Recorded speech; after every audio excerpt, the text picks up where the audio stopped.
Hello, everyone. I hope you had a very Merry Christmas. We certainly did. It is, of course, now Boxing Day, and I would like to talk about Matthew Le Tissier. Now, Matthew Le Tissier, for those who don't know him, is an ex-Premier League footballer who spent most of his career at Southampton.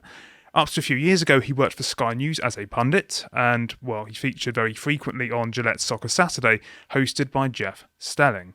He was, however, unfortunately dismissed alongside several others in a shake-up last year that led to a more diverse panel emerging in its place, and I guess we can have a good guess with regards to what this was done in virtue of. But in short, it's turned to be a little bit of a godsend for the world because, well, since the emergence of, shall we call it, COVID era, Matt Le Tissier has emerged to possibly be the most based ex-footballer of all time. And this is his Twitter page here.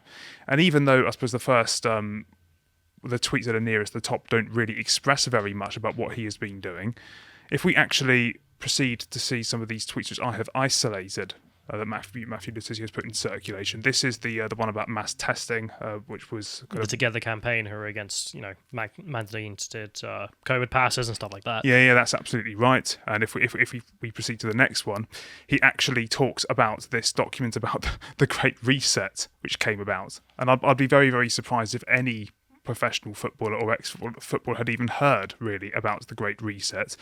But nonetheless, he has. Of course, I don't know what your position on this letter is, but there were some accusations that this may have been faked. I don't see any reason for it to be. I mean, for people who might not be aware, so the World Economic Forum, run by Klaus Schwab, has basically been alleged to be interfering with the Dutch government, or at least lobbying the Dutch government, which is part of the process, you could say, but undemocratic at best. And as you can see in here, it's Schwab and the World Economic Forum just being like, yes, thank you very much for working with us in the Great Reset, and also your contribution to this work and the Great Reset is critical at this time. And it's just like, okay, what the hell is this about? No, it is extremely weird and concerning. I mean, I guess the thing that kind of struck an alarm bell with me, this was again pointed out by somebody else, is apparently if this is again, I'm completely clueless when it comes to the customs of Dutch language, but apparently this should have been all in lowercase. Apparently, if you're a Dutch person writing this, why? I don't know. I've no idea. But okay, it was someone who posited themselves as a grammar expert. But I've honestly got no idea whatsoever. So I've got no reason to think that this isn't a legitimate concern.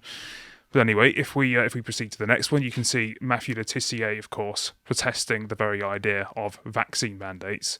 The Together campaign, of which has already pointed out that we've lost 60 to 80,000 care staff. I can see listed there now 100k NHS now staff. 100k NHS staff. I mean that's quite simply astonishing. I honestly can't see who this is benefiting.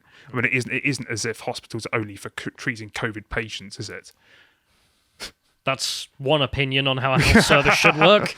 Yes. Not the mainstream one, apparently. Yeah, but it's an abomination. And Matt Le Tissier has basically been trying to raise an awareness of this for some time. This is only one example of many others. He's been very, very proactive, rightly pointing out the absolute abomination of, compulsory vaccines for those working in the care sector. And if we get the next one up here, we can see him, of course, contesting the unashamed gaslighting by our apparently pluralistic media, which I think, that pretty much tells the tale, doesn't it? So, I mean, there's an image here of every newspaper in the country who all got given money by our central government to cover up their first parts of their paper with just get boosted now. Yes. The graphics. So every single paper in this country is a bought and paid schmuck by definition. The fact that they took government money to promote the government message and they did it, and then all of a sudden, they're expecting us to believe that they're completely unbiased and have no reasons to be pushing the government's agenda. Yeah, this is media pluralism as it should be working. But thankfully, very much, unlike the majority of shall we say, high-paid footballers, and of course, Matthew Le Tissier is a retired ex-footballer. He's having absolutely none of this at all, which is good. But he's also based enough to know about Fauci. So if we proceed to the next tweet here, so he's actually. He's perfectly aware, as you can see, about Fauci's line to Congress about the gain of function research, which will perhaps maybe has something to do with the Wuhan lab leak So he's very much all over this. And if we proceed to the next one about the South African data variant, he's basically been saying what we have from the very start, really, which is that all of the news that came out of South Africa upon the discovery of this variant was promising, and yet we have proceeded to make this look like the end of the world for the UK. And so again, he has been absolutely on this as a good, I suppose, moral person should. But if we're going to fast forward a little bit to something more recent, last week Nikita Kanani, one of the top doctors at NHS England, claimed that football fans who chose to go to football matches rather than get the booster were immoral. And of course, Matt Le Tissier went on the GB News with Dan Wooten to respond to this. So let's give this a listen. It's sort of insane, this, isn't it? Because firstly, you have them forcing you to show a vaccine passport or a negative test to go to the football. Literally, within hours of that becoming law, they start telling you you're immoral if you go to watch the game outside anyway. I mean, what is going on? She couldn't be any more clearer in her direction that she's basically telling you that vaccines don't work. It's what she's telling you, because otherwise, why would she not want you to go to a football match? If you're vaccinated, you've got to show your little pass to get in. So she's basically saying they don't work, and quite frankly, the coercive nature of what she was saying there, I found quite disgusting. And it's weird, isn't it? Because what are football fans meant to do? They're going to be surrounded by lots of virtue signallers who say, if you go to the game, you're being irresponsible. I personally absolutely think they should go. Do you think they should? Of course, I think they should go. But what I think ultimately is that everybody should be given all the information that is available to them, all the risks that are there. And once they've been given all that information, people should be left alone to make their own choices. And if you're scared, you don't go to the football match. And if you're not scared and you understand that this is a virus that is survived by the vast majority of people, and the average age of the person that is dying from this is around, the average age of how people normally live to. Older, actually, Matt.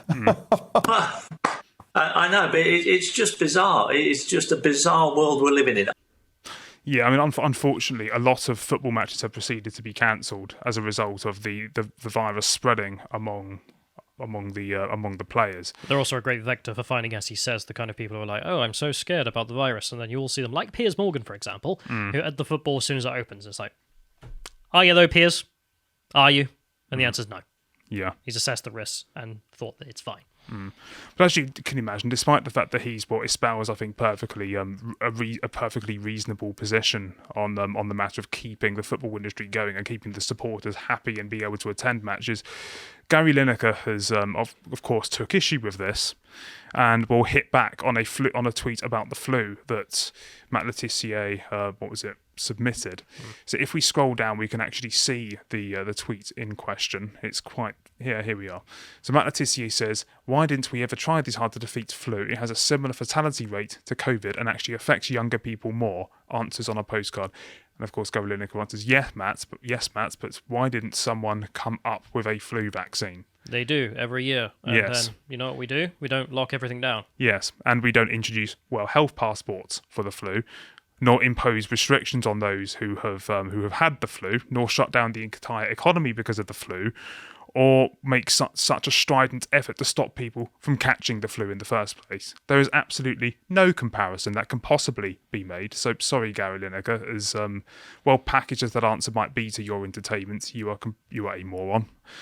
And yes, so I suppose I would like to give a huge shout out to Matthew Le Tissier and for all of his good work, and for continuing to be a good football advocate. If you enjoyed that segment from the podcast, The Lotus Eaters, you can go to lotuseaters.com to get access to all the premium content we have on the site. Although this one, which I'm going to mention, is free, which is an article from John Wheatley deconstructing the 4 pillars of leftism and looking at their beliefs and the pillars on which they rest. But anyway, go and check that out. But if you'd like to get updates on everything else we produce, you can also follow us on getter.com with lotuseaters_com being the @ Thank you and goodbye.